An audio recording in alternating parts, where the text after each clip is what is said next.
স্ট্যাকেলবার্গ মডেলে স্ট্যাকেলবার্গ বলতে চেয়েছেন যে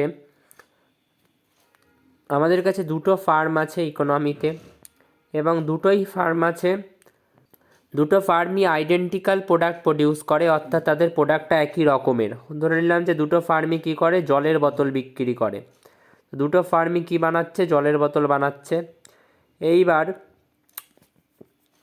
তাদের প্রোডাক্টগুলো আইডেন্টিক্যাল হয় এবং তাদের মার্জিনাল কস্ট কী হয়, জিরো হয়। ফার্মটার কোনো মার্জিনাল কস্ট নেই বা জিরো মার্জিনাল কস্ট হয়। এবার এরকম কী করে হতে পারে, ধরে নিলাম যে ফার্মটার কাছে একটা ঝর্ণার সোর্স আছে, সেই ঝর্ণা থেকে জল বেয়ে আসে এবং ওরা ওই জলগুলোকে জলের বোতলে বিক্রি করে, ভরে বিক্রি করে। সেক্ষেত্রে ওর কোনো কস্ট হচ্ছে না, কোনো কস্টিং নেই, তো marginal cost is equal two zero. এগুলো হচ্ছে স্ট্যাকেলবার্গ মডেলের অ্যাজাম্পশান যে দুটো ফার্ম আছে, তাদের প্রোডাক্টগুলো আইডেন্টিক্যাল এবং তাদের মার্জিনাল কস্ট জিরো হয়। এবার স্ট্যাকেলবার্গ কিন্তু এই মডেলটা কিন্তু কুর্নো মডেলের থেকে একটু আলাদা। কুর্নো মডেলে বলা ছিল যে দুটো ফার্মই একই সাথে মুভ করে এবং একই সাথে আউটপুট বাড়ানো বা কমানোর ডিসিশন নেয়। যদি আমি এই দুটো ফার্মকে, এটাকে 1 নম্বর ফার্ম আর এটাকে 2 নম্বর ফার্ম বলি, তাহলে এরা একই সাথে ডিসিশন নেয় যে আউটপুট বাড়াবে না কমাবে। মানে এ যে টাইমে ডিসিশন নেয়, ধরে নিলাম যে আজকে 25 বা 21 জানুয়ারিতে ডিসিশান নিল যে আউটপুট বাড়াবে না কমাবে, তো এও কি করে, এও সঙ্গে সঙ্গে 21 জানুয়ারিতেই ডিসিশান নেয় আউটপুট বাড়াবে না কমাবে। কিন্তু স্ট্যাকেলবার্গ মডেলে কিন্তু এরকম হয় না। স্ট্যাকেলবার্গ মডেলে কি হয়, দুটো ফার্ম যদি থাকে, একটা ফার্ম আগে ডিসিশান নেবে। ধরে নিলাম একটা ফার্ম 21 জানুয়ারিতে ডিসিশান নিল যে আউটপুট বাড়াবে। 2 নম্বর ফার্মটা কিন্তু সেই সময় আউটপুট বাড়াবে বা কমাবে না। 2 নম্বর ফার্মটা তখন দেখবে যে 1 নম্বর ফার্মটা কী করলো। 2 নম্বর ফার্মটা তখন অবজার্ভ করবে, একে ভালো করে দেখবে যে 1 নম্বর ফার্মটা কী করছে, আউটপুট বাড়িয়েছে না কমিয়েছে। অবজার্ভ করার পরে 2 নম্বর ফার্মটা ডিসিশান নেবে যে আউটপুট বাড়াতে হবে না কমাতে হবে। তো স্ট্যাকেলবার্গ মডেলের যে মেন জিনিস, সেখানে কিন্তু আমাদের এটা মনে রাখতে হবে যে দুটো ফার্মেরই আউটপুট কিন্তু, মানে ফার্ম 2 কী করবে, প্রথমে ফার্ম 1-এর আউটপুট দেখে তারপর ডিসিশান নেবে। আর ফার্ম 1 যখন আউটপুট বাড়াবে বা কমাবে কোনো ডিসিশান নেবে, ফার্ম 1 যখন ডিসিশান নিচ্ছে যে আমি আউটপুট বাড়াচ্ছি বা কমাচ্ছি, ওকে কিন্তু এটা মাথায় রেখে ডিসিশান নিতে হবে যে আমার ডিসিশানের উপর বেস করেই কিন্তু ফার্ম 2ও ডিসিশান নিতে চলেছে। যে আমি আউটপুট বাড়িয়ে দিলাম, এই ডিসিশানের উপর বেস করেই কিন্তু ফার্ম 2ও আউটপুট বাড়াবে বা কমাবে, তাই সেই ডিসিশানটা নেবে। তো সেটা মাথায় রেখেই কিন্তু ফার্ম 1 নিজের ডিসিশানটা নেবে, আউটপুট বাড়ানো না কমানো। তো ফার্ম 1 ফার্ম 2 দুটো যদি আউটপুট হয়, দুটো যদি ফার্ম হয়, তার আউটপুট বাড়াবে একটা কমাবে কি বাড়াবে, সেটা ডিপেন্ড করছে। আগে সে ডিসিশানটা দেখবে ফার্ম 1-এর, তারপর ফার্ম 2 নিজের ডিসিশানটা নেবে। In setting output farm 1 must consider how farm 2 will react. Farm 1 যখন আউটপুট সেট করে, সবসময় সে মাথায় রাখে যে ফার্ম 2 কীভাবে রিয়াক্ট করবে। আমাদের কাছে ধরে নিলাম একটা ওয়াটার প্রোডাকশান হচ্ছে, ওয়াটার প্রোডাকশানে আমাদের কাছে দুটো কমোডিটি আছে। একটা হচ্ছে, মানে একটাই প্রোডাক্ট হচ্ছে ওয়াটারটাই, দুটো কোম্পানি বা দুটো ফার্ম আলাদা করে ওয়াটারটাকে প্রডিউস করে বিক্রি করছে। তো এক্ষেত্রে আমরা যে ডিম্যান্ড ফাংশনটা ধরলাম, অর্থাৎ ওয়াটারের জন্য বা ওয়াটারের যে প্রোডাক্টটা, যে ওয়াটার বটল, তার জন্য মার্কেট ডিম্যান্ড ফাংশন কী আছে, মার্কেট ডিম্যান্ড ফাংশন আছে P = 30 - Q। এবং এই কিউটা কিন্তু টোটাল মার্কেট আউটপুট, অর্থাৎ মার্কেটে যত জলের বোতল অ্যাভেলেবেল আছে। তো মার্কেটে কত জলের বোতল অ্যাভেলেবেল আছে সেটাকে আমরা কি করে বুঝবো, সেটা হচ্ছে Q1 + Q2। Q1 + Q2 মানে কি, মার্কেটে তো আগেই বললাম যে দুটোই ফার্ম আছে। তো একটা হচ্ছে ফার্ম 1, তার আউটপুটটাকে আমরা Q1 দিয়ে লিখছি, আর একটা হচ্ছে ফার্ম 2, যার আউটপুটকে আমরা Q2 দিয়ে লিখছি। দুটো আউটপুটকে অ্যাড করলে আমরা কি পাবো, দুটো আউটপুটকে অ্যাড করলে আমরা পাবো হচ্ছে মার্কেটের টোটাল আউটপুট, যেটা হচ্ছে ক্যাপিটাল Q। এবার আমরা ফার্ম 2 এর রিয়াকশান কার্ভটা লিখছি, যেটাকে আমরা ফার্ম 2 এর রিয়াকশান কার্ভকে কী লিখছি, Q2, যেটা হচ্ছে ফার্ম 2 এর আউটপুট, = 15 - 1/2 Q1। এটা ফার্ম 2 এর রিয়াকশান কার্ভ। আচ্ছা, তো এখানে যদি আমরা ফার্ম 1-এর রেভিনিউটাকে লিখতে চাই, ফার্ম 1-এর রেভিনিউটাকে কীভাবে লিখবো, ফার্ম 1-এর রেভিনিউটাকে আমরা R1 দিয়ে লিখলাম। রেভিনিউ কীভাবে আসে, P × Q করে আসে। পিটা কি, পিটা হচ্ছে price of the output, and Q1টা কি, Q1টা হচ্ছে ফার্ম 1-এর অ্যামাউন্ট অফ আউটপুট। তাহলে আউটপুটকে আমরা প্রাইস দিয়ে মাল্টিপ্লাই করলে আমাদের কত রেভিনিউ জেনারেট হচ্ছে সেটা জানতে পারবো। এবার এখানে পিটা কী ছিল, পিটা ছিল 30 - Q1। তাহলে 30 - Q যেটা ডিম্যান্ড ফাংশন ছিল, তো সেই ভ্যালুটাকে পি এর জায়গায় বসিয়ে দিলাম। বসিয়ে দিয়ে Q1টাকে 30-র সাথে মাল্টিপ্লাই করলাম। ফার্স্টে Q1টাকে 30-র সাথে মাল্টিপ্লাই করলে 30 Q1 আসলো। আবার Q1টাকে Q এর সাথে মাল্টিপ্লাই করলাম, Q ইন্টু Q1 আসলো। এবার কিউটাকে এখানে কি লিখেছিলাম, কিউটাকে এখানে লিখেছিলাম Q1 প্লাস Q2। তো সেই কিউ এর জায়গায় আমরা Q1 প্লাস Q2 বসিয়ে দিলাম, বসিয়ে দিয়ে ইন্টু Q1 লিখলাম। তারপরে কি করলাম, তারপরে আমরা লিখলাম R1। এবার এইখানে এই যে Q1 প্রথমে Q1 এর সাথে মাল্টিপ্লাই হলো, তারপর Q1 Q2 এর সাথে মাল্টিপ্লাই হলো। তাহলে প্রথমে আমরা কি পেলাম, Q1 স্কোয়ার পেলাম, তারপরে পেলাম Q1 ইন্টু Q2। এটা কার রেভিনিউ, এটা ফার্ম ওয়ানের রেভিনিউ। এবার আমাকে যদি বলা হয় যে আমরা একটা Q2 পেয়েছিলাম, যে Q2টাকে আমরা ফার্ম 2 এর রিয়াকশান কার্ভ হিসেবে প্রথমেই ধরে নিয়েছিলাম, সেই Q2টা ছিল 15 মাইনাস হাফ ইন্টু Q1। সেই 15 মাইনাস হাফ ইন্টু Q1টাকে কিন্তু আমরা এই ইকুয়েশানে Q2 এর জায়গায় লিখে দিতে পারি। তবে এখানে একটা জিনিস এখান থেকে মনে রাখতে হবে, যে আমরা এখানে দেখতে পাচ্ছি যে ফার্ম ওয়ানের যে রেভিনিউ, সেই ফার্ম ওয়ানের রেভিনিউ বা ফার্ম ওয়ানের আয় কত হবে, সেটা এখানে 30 Q1 অর্থাৎ ফার্ম ওয়ানের আউটপুটের উপর ডিপেন্ড করছে। Q1 স্কোয়ার আবারও ফার্ম ওয়ানের আউটপুটের উপর ডিপেন্ড করছে, এখানেও Q1 ফার্ম ওয়ানের আউটপুটের উপর ডিপেন্ড করছে, ইন্টু কিন্তু Q2 রয়েছে। তার মানে আমরা এখান থেকে বুঝতে পারছি যে ফার্ম ওয়ানের আউটপুট, Q2টা কি ফার্ম 2 এর আউটপুট।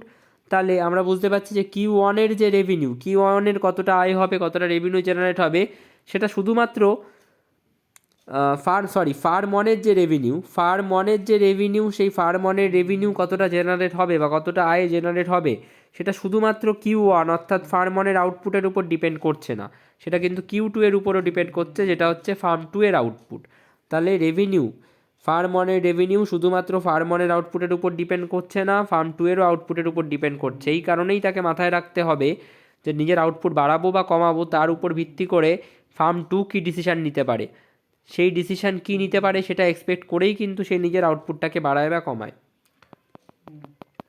তো এইবার আমরা এই Q2 এর জায়গায় যে রিয়াকশান কার্ভটা Q2 এতে অ্যাসাইন করেছিলাম, সেটাকে খালি এখানে অ্যাসার্ট করব।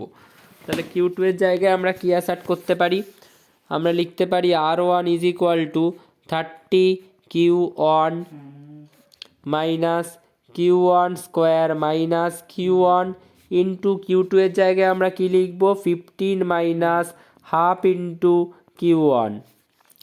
এখানে এবার এটাকে সিম্পলিফাই করলে কি হবে, 30 Q1 minus Q1 square minus Q1 আর 15 মাল্টিপ্লাই করলে কি হয়ে যাবে, Q1 ইন্টু 15 মাল্টিপ্লাই করলে হয়ে যাবে 15 Q1, আর মাইনাস হাফ ইন্টু Q1কে মাল্টিপ্লাই করলে কি হয়ে যাবে, ওটা হয়ে যাবে plus half into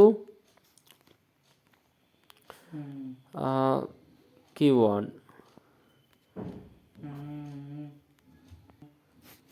plus half into Q1 এর স্কোয়ার হয়ে যাবে, হলো। এবার আমরা যদি এমআর করতে চাই, মার্জিনাল রেভিনিউ কীভাবে বের করে, আমাদেরকে ডেরিভেটিভ করতে হবে এই R1টাকে কার রেসপেক্টে ডেরিভেটিভ করব, Q1 এর রেসপেক্টে ডেরিভেটিভ করব, কারণ Q1টা ফার্ম 1 এর আউটপুট, আর তাহলেই আমরা ফার্ম 1 এর মার্জিনাল রেভিনিউ বা MR1টা পাবো। কী হবে, ফার্স্টে এইটাকে ডেরিভেটিভ করলে অনলি 30 চলে আসলো, এটাকে ডেরিভেটিভ করলে মাইনাস 2 Q1 আসলো, এটাকে ডেরিভেটিভ করলে অনলি মাইনাস 15 আসলো, আর এটাকে ডেরিভেটিভ করলে আসলো, দুইটা হাফের সাথে মাল্টিপ্লাই হয়ে যাবে, তো 1 ইন্টু Q1 চলে আসলো। তাহলে আমরা এখানে 30 আর 15কে বিয়োগ করলে 15 পাবো, আর 2 Q1 আর 1 Q1 মাইনাসে প্লাসে কী হয়ে যাবে, এটা মাইনাস Q1 পড়ে থাকবে, তো আমরা পেলাম 15 মাইনাস Q1। তো আমরা MR1টাকে কী লিখতে পারি, আমরা MR1টাকে লিখতে পারি 15 মাইনাস Q1। এবার যদি আমরা MR1টাকে 0 সেট করি, যে MR1 ইজ ইকুয়াল টু 0, তাহলে setting MR1 is equal two 0 will give us, তাহলে আমরা কি পাবো, যে MR1টাকে আমি 0 সেট করলাম, তাহলে কি পাবো, 15 মাইনাস Q1 যেটা MR1 এর ভ্যালু, সেটাও 0। তাহলে Q1 এর ভ্যালু কি পাচ্ছি, Q1 এর ভ্যালু পাচ্ছি 15। এবার খালি ওই Q2 এর রিয়াকশান কার্ভ, যেটা মনে আছে কিনা জানি না, 3 নম্বরে এই যে Q2 এর রিয়াকশান কার্ভ ছিল, কিউ টু এর রিয়াকশান কার্ভ কী ছিল, 15 মাইনাস হাফ কিউ ওয়ান, সেটাই লিখি। Q two is equal to 15 minus half Q one. Q ওয়ানের ভ্যালু কত পেয়েছি, 15 পেয়েছি। তাহলে বসিয়ে দিই, 15 মাইনাস হাফ ইন্টু 15, 2 আর 15কে কাটলে হবে 7.5। 15 মাইনাস 7.5 হচ্ছে 7.5। এবার এখান থেকে খুব সহজেই এটা বোঝা যেতে পারে যে কিউ ওয়ান প্রডিউস করছে 15 ইউনিট, মানে কিউ ওয়ান মানে কি, ফার্ম ওয়ানের প্রোডাকশান, ফার্ম ওয়ানের প্রোডাকশান হচ্ছে 15 ইউনিট, ফার্ম টু এর প্রোডাকশান হচ্ছে 7.5 ইউনিট। তাহলে আগে কে অ্যানাউন্স করেছিল যে কতটা আউটপুট ইনক্রিজ করছি, আগে অ্যানাউন্স করেছিল কিন্তু ফার্ম ওয়ান। তাহলে ফার্ম ওয়ান আগে অ্যানাউন্স করলো, আগে অ্যানাউন্স করে প্রায় 2 গুণ প্রডিউস করলো, ফার্ম টু এর থেকে প্রায় 2 গুণ প্রডিউস করলো এবং প্রফিটটাও 2 গুণ করলো। প্রফিটটা 2 গুণ কীভাবে করলো, কারণ আমরা ধরেছিলাম যে কস্ট যেটা MC, marginal cost is equal two 0 ধরেছিলাম, অর্থাৎ দুটো ফার্মেরই কোনো কস্ট নেই। জলটা ঝর্ণা থেকে ধরে আনে, সেই জলটাকে বোতলে ভরে বিক্রি করে, তো কস্ট কিছু নেই, কিন্তু রেভিনিউ যেটা সেটাই তার মানে প্রফিট। তাহলে রেভিনিউ যেটা সেটাই যখন প্রফিট, তার মানে আমরা দেখতে পাচ্ছি যে কিউ ওয়ান অর্থাৎ ফার্ম ওয়ান 15 ইউনিট প্রডিউস করেছে তার মানে, আর কিউ টু 7.5 ইউনিট প্রডিউস করেছে। কার তাহলে রেভিনিউ বেশি, অবশ্যই ফার্ম ওয়ানের রেভিনিউ বেশি হয়েছে। কত বেশি, প্রায় 2 গুণ বেশি।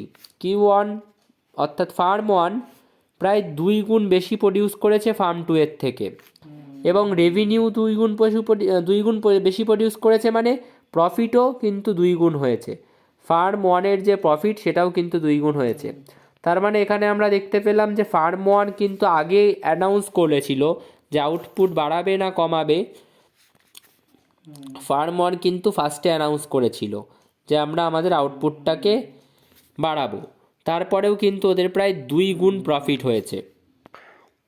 এবার কথা হচ্ছে যে ফার্ম ওয়ান যে ছিল, এই আমাদের ফার্ম ওয়ান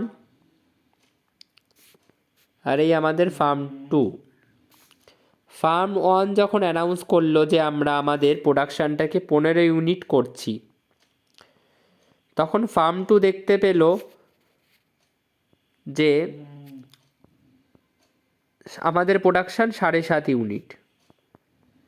তাহলে ফার্ম ইউনিট কেন নিজের প্রোডাকশানটাকে বাড়ালো না, বা আমি ধরে নিলাম যে ফার্ম টু এর প্রোডাকশান 7.5 ইউনিট ছিল না, ফার্ম টু এর প্রোডাকশান ছিল 10 ইউনিট। তাহলে ফার্ম ওয়ান যখন দেখতে পেলো যে ফার্ম টু নিজের প্রোডাকশানটাকে বাড়িয়ে 15 ইউনিট করে দিয়ে, ফার্ম টু যখন দেখলো, ফার্ম টু তো দেখছে যে ফার্ম ওয়ান আগে মুভ করছে এবং ফার্ম ওয়ান ডিসিশান নিয়েছে যে 15 ইউনিট প্রোডাকশান করবে। তাহলে ফার্ম ওয়ান যখন দেখলো যে ফার্ম ওয়ান নিজের প্রোডাকশান বাড়িয়ে 15 ইউনিট করেছে, ফার্ম টু কেন তখন 10 ইউনিট থেকে বাড়িয়ে প্রোডাকশানটাকে 15 ইউনিটে নিয়ে গেল না, নিজেরা কেন বেশি ইউনিট প্রডিউস করলো না? তার পিছনে কারণটা এটাই যে মার্কেটে যদি এরাও ঠিক করতো যে আমরাও 15 ইউনিট প্রডিউস করব বা 20 ইউনিট প্রডিউস করব, তাহলে প্রোডাক্টটার সাপ্লাই অনেক বেড়ে যেত। প্রোডাক্টটার সাপ্লাই এতই বাড়তো যে প্রোডাক্টটার প্রাইসটাকে কিন্তু ফল করতে হতো। এখন মার্কেটে টোটাল সাপ্লাই কত ইউনিট আছে? এখন মার্কেটে টোটাল সাপ্লাই আমরা দেখতে পাচ্ছি 15 আর 10 25 আছে। ফার্ম টুও যদি ঠিক করতো, এবার কথা হচ্ছে ধরে নাও যে 25 আছে, তো এখন ধরে নাও যে আমি আরেকবার এই গল্পটা বলি যে ফার্ম ওয়ান আর ফার্ম টু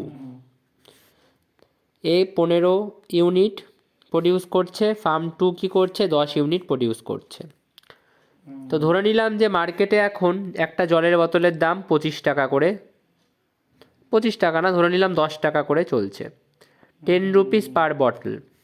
এবার কথা হচ্ছে ফার্ম টু দেখতে পেলো যে ফার্ম ওয়ান নিজের প্রোডাকশানটাকে 10 ইউনিট বাড়িয়ে দিয়েছে, 15 ইউনিট করে দিয়েছে। ফার্ম টু দেখতে পেলো ফার্ম ওয়ান নিজের প্রোডাকশানটাকে 15 ইউনিট করেছে, তারপরেও ফার্ম টু নিজের প্রোডাকশানটাকে কেন বাড়িয়ে 15 ইউনিট করলো না, এটা দেখার পরেও।